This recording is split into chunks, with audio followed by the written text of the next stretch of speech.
কেমনে করবেন। আমি আপনাদেরকে সুন্দর সুন্দর ঘটনা শোনাবো। মার খেদমত কেমনে করবেন আল্লাহ শিখিয়ে দিলেন। মার খেদমত কেমনে করবেন আল্লাহ শিখিয়ে দিলেন। বিসমিল্লাহির রহমানির রহিম।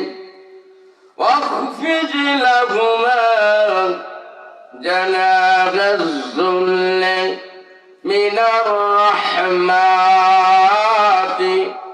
وقل رب ارحمهما كما ربياني صغيرا। এই দুইটা বাহু আল্লাহ দিছে, কি দিছে?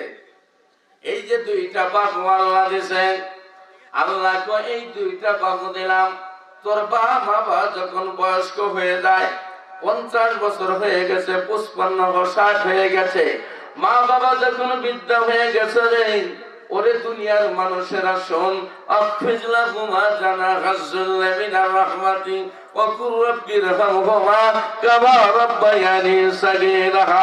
এই যে দুইটা বাহু দিলাম, এই দুইটা বাহু দ্বারা মার সেবা করো।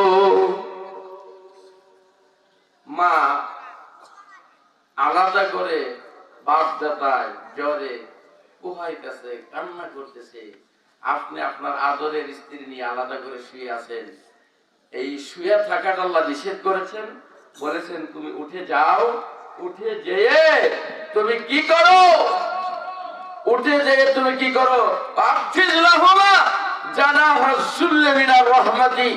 উঠে যে তোমার মা বাবার পা টিপিয়ে দাও, মা বাবার হাত পা টিপিয়ে দাও। মাশাআল্লাহ আমরা সকলেই দিই, দেই তো, তাই না?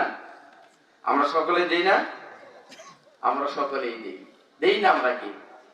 তা আল্লাহ যেখানে বললেন আফিজ লাহুমা জানাহুল যুল্লি, দুইটা বাহু তোমাদেরকে দিয়েছি, এই বাহু দ্বারা তোমার মা বাবার সেবা করো। ভাইরা আমার, আপনি যদি সুন্নাত নামাজে দাঁড়িয়ে যান, আপনি যদি নফল নামাজে দাঁড়িয়ে যান, আপনি যদি কোরআন তেলাওয়াত করেন, আপনি যদি তাহাজ্জুদ নামাজে দাঁড়িয়ে যান, এই মুহূর্তে যদি আপনার মা আপনার বাবা যদি কল করে অমুক, সাথে সাথে নামাজ ছেড়ে দিতে হবে। দলিল হলো জুরাইজ নামে একজন আল্লাহর ওলি ছিলেন। জুরাইজের আস্তানায় বসে বসে আল্লাহর ইবাদত বন্দেগিরি করতেন। জুরাইজ যখন একদিন নামাজে দাঁড়িয়ে গেছেন,